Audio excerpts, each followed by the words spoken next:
Welcome to today's Daily Manna of Thursday, the 28th of November 2024.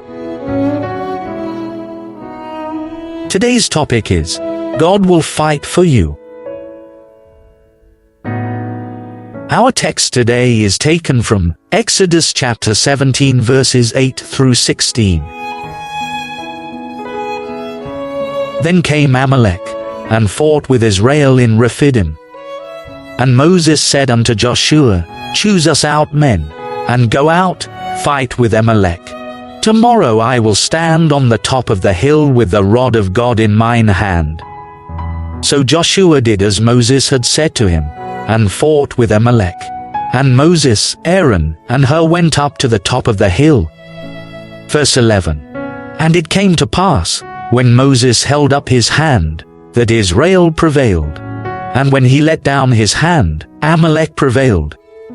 But Moses' hands were heavy, and they took a stone, and put it under him, and he sat thereon.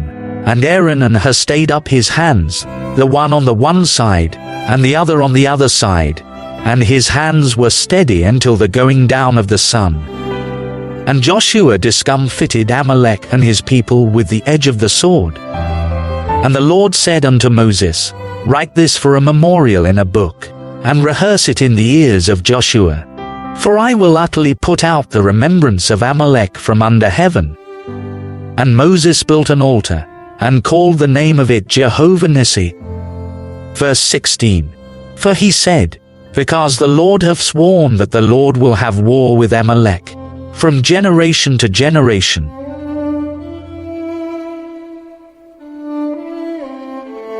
Key verse. Exodus chapter 17 verse 15. And Moses built an altar, and called the name of it Jehovah Nissi.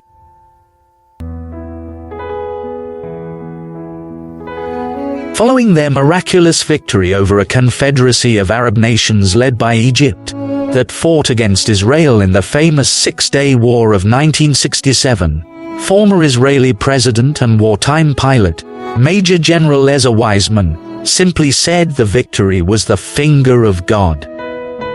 The Israeli army was clearly outnumbered by the enemy nation's superior military power and experience, yet they fell in defeat before Israel in less than a week.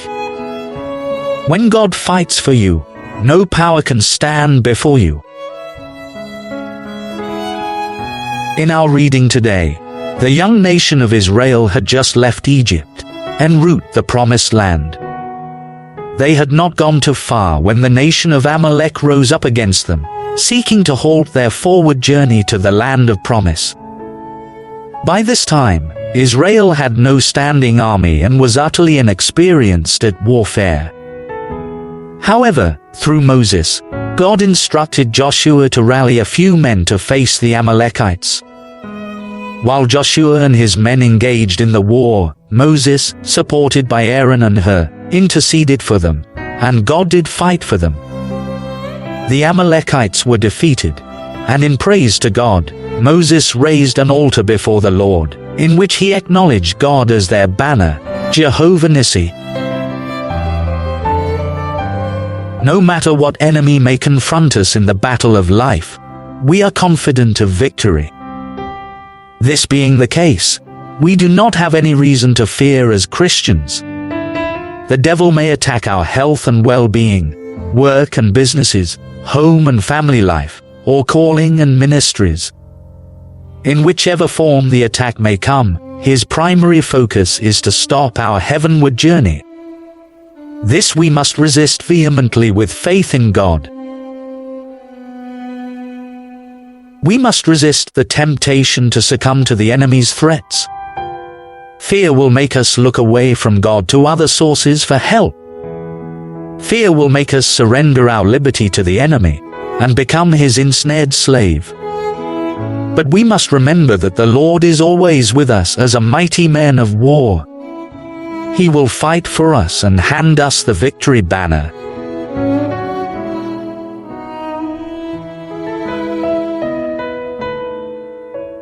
Fought for the day.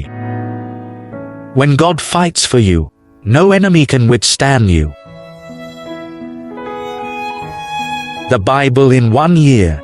Read by Alexander Skirby. Song of Solomon chapters 5 to 8.